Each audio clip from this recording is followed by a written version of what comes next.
একটি ছাদ ঢালাইয়ের আগে কি কি কাজ চেক করা উচিত সে বিষয়ে আপনাদের সাথে বিস্তারিত ধারণা দেওয়ার চেষ্টা করব। তো সাধারণত একটি সাইডে আমরা যদি কাজ সুপারভিশন করতে যাই, সর্বপ্রথম আমাদেরকে কী করতে হয়, ছাদের নিচ দিয়েই কিন্তু দোতলায় উঠতে হয়। তো ছাদের নিচ দিয়ে যখন আমরা ঢুকবো তখন আমাদের যে জিনিসগুলো খেয়াল করা উচিত সে বিষয়গুলো হচ্ছে যে আমাদের যে খুঁটিগুলো দেওয়া হয়েছে এগুলা স্ট্রেট ডাইরেক্ট বাঁশ দেওয়া হয়েছে কিনা। যেমন এই যে বাঁশগুলো দেখতেছেন সবগুলা কিন্তু ডাইরেক্ট বাঁশ দেওয়া হয়েছে। ইভেন কিছু কিছু বাঁশের ক্ষেত্রে এই ধরনের জোড়া দেওয়া হয়েছে, তবে এই জিনিসগুলো অ্যাভয়েড করার চেষ্টা করবেন। সম্পূর্ণ বাঁশগুলো এইভাবে ডাইরেক্ট দেওয়ার চেষ্টা করতে হবে যেন সবগুলো বাঁশই এরকম থাকে।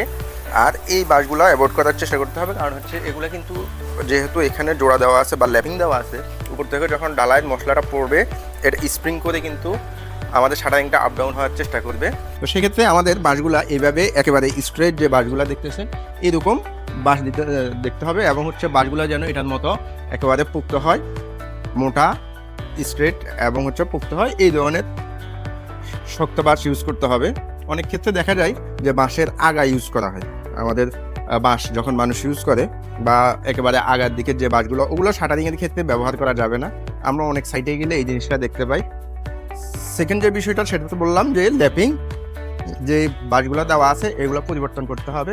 থার্ড যে বিষয় সেটি হচ্ছে যে এই যে বাঁশের নিচে কিছু জায়গায় দেখবেন যে ইটা ব্যবহার করা হয়েছে, এই যে এটার নিচে আছে, এই বাঁশটার নিচে দেওয়া আছে, পাশাপাশি অনেকগুলো বাঁশে দেখা গেছে এই আমাদের একটা ইট দিয়ে প্ল্যাটফর্ম তৈরি করে বাঁশগুলো যদি শর্ট থাকে সেটা সাপোর্ট দেওয়া হয়। তো সেক্ষেত্রে আপনি ইটা ইউজ করতে পারেন সর্বোচ্চ একটা, এই যে দেখতেছেন এই একটা তো এই ক্ষেত্রে কোনো সমস্যা হবে না, কারণ হচ্ছে এটা কিন্তু একটা সলিড প্ল্যাটফর্ম। কিন্তু কিছু কিছু ক্ষেত্রে দেখা যায় যে বাঁশ অতিরিক্ত ছোট হওয়ার কারণে একাধিক ইট ইউজ করা হয়, সেটা কিন্তু অ্যাভয়েড করতে হবে। এই যে এই বাঁশটির নিচে দেখা যায় যে 3 লেয়ার দেওয়া হয়েছে, পাশাপাশি আরও কিছু আছে এখানে তুলনামূলক অনেক কম, হাতে গোনা 4-5টা আছে। তো এই যে একাধিক ইটের লেয়ার এটা কিন্তু অ্যাভয়েড করতে হবে, কারণ হচ্ছে এই যে এই জিনিসটা এটার উপরে ব্যবহার করা হয়েছে এটা কিন্তু স্লিপ করতে পারে, ইটাগুলা কিন্তু একটা আরেকটার সাথে স্লিপ করতে পারে, অথবা অনেক সময় এই মোড যেগুলো ওনারা ইউজ করেন, প্রুফসগুলো ইউজ করে এগুলা একটু লুজ থাকে, ম্যাটেরিয়ালস দেওয়ার সাথে সাথে বা ডালাই দেওয়ার সাথে সাথে এটা একটু টাইট হয়। তো সেক্ষেত্রে যখন এটা যদি লুজ থাকে আর এটার উপরে যদি 3 থেকে 4 লেয়ারের ইট থাকে, উপর থেকে মশলা যখন শাটারিংয়ের উপর পড়ে, শাটারিংটা নিচের দিকে যখন জাম্পিং করে তখনই কিন্তু এই ইটগুলো সরে যেতে পারে অথবা পড়ে যেতে পারে। সেই ক্ষেত্রে আমাদের ডালাই যে ছাদের যে বটম লেভেল ওইটা কিন্তু আপ ডাউন হতে পারে। তো সেক্ষেত্রে এই জিনিসটাও অ্যাভয়েড করতে হবে। যখন আপনি শাটারিংয়ের যে প্রুফস এগুলো যদি আপনি অ্যাকুরেটলি মেনটেন করতে পারেন এবং এগুলো আপনি পরিবর্তন করে নিতে পারেন, এরপর আপনি নিচ থেকে দেখবেন যে উপরে আলো দেখা যায় কিনা।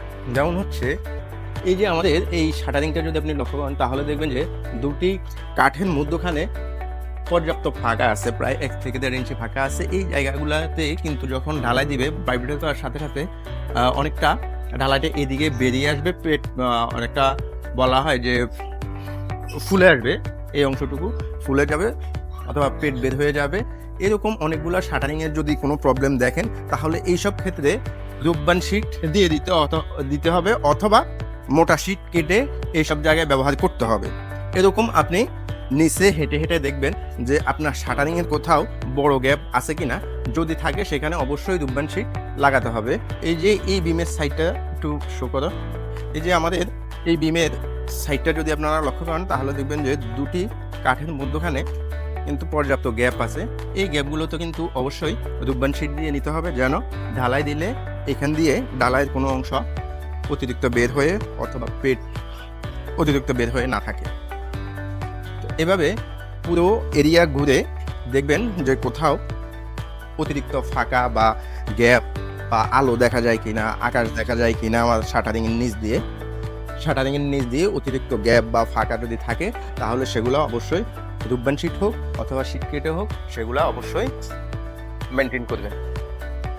কলামের গোড়াটাই তো এছাড়াও প্রতিটা কলামের গোড়ায় গিয়ে দেখবেন বিমের শাটারিং এবং কলামের মধ্যে দূরত্বটা যদি বেশি থাকে সেক্ষেত্রে অবশ্যই বাতা মেরে নিতে হবে, আর যদি দূরত্ব কম থাকে তাহলে রুববেন শিট দিয়ে জিনিসটাকে ফিল আপ করে দিতে হবে, যেন এখান দিয়ে মশলা বের হয়ে না যায় অথবা অতিরিক্ত পানি লিকেজ না হয়।